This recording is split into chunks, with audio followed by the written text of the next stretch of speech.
Hi friends, இப்போ என் கையில் என்னெல்லாம் இருக்குதுன்னு பார்த்தீங்கன்னா மாங்காய். இது வந்து நல்லா புளிப்பு மாங்காய். இதை வந்து பச்சையாக சாப்பிட முடியாது, நல்லா புளிக்குது. அதனால நம்ம இன்னைக்கு அழகாக வந்து மாங்காய் உள்ளி எல்லாம் வெட்டி அழகாக மிக்ஸ் பண்ணி சாப்பிட போகிறோம். புளிக்கவே செய்யாது, சூப்பராக இருக்கும். இந்த மெத்தடை நீங்களும் ட்ரை பண்ணி பாருங்கள்.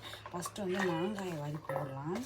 மாங்காயை வாரி போட்டுக்கிட்டு அந்த உள்ளி கொஞ்சம் வெட்டி வச்சுருக்கேன், அந்த உள்ளியும் கூட போட்டுடலாம்.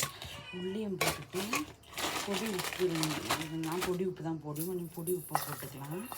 போட்டுக்கிட்டு தேங்காய் எண்ணெய் இருக்குது, கொஞ்சம் தேங்காய் எண்ணெய் ஊற்றிக்கலாம். தேங்காய் எண்ணெய் ஊற்றுங்க, தேங்காய் எண்ணெய் தான் நல்லா இருக்கும். தேங்காய் எண்ணெய் எங்கள் வீட்டில் இல்லைவங்க தீர்ந்து போச்சு, கொஞ்சம் நேரம் ஊற்றினேன். அடுத்தது நல்லா மிக்ஸ் பண்ணுங்கள், சூப்பராக இருக்கும். இதேமாதிரி சாப்பிட்டு பாருங்கள், நான் இதேமாதிரி சாப்பிட்ருக்கேன். கொஞ்சம் மிளகு பொடி போடலாம்.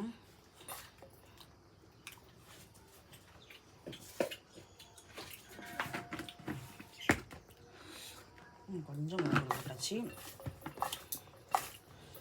இப்போ சாப்பிட்டு பார்க்கலாம் எப்படி இருக்குன்னு சொல்லி.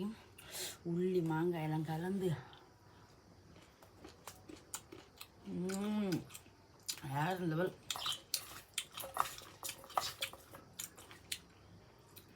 இதே மாதிரி பிடிச்சிருந்தா செய்து பாருங்கள்.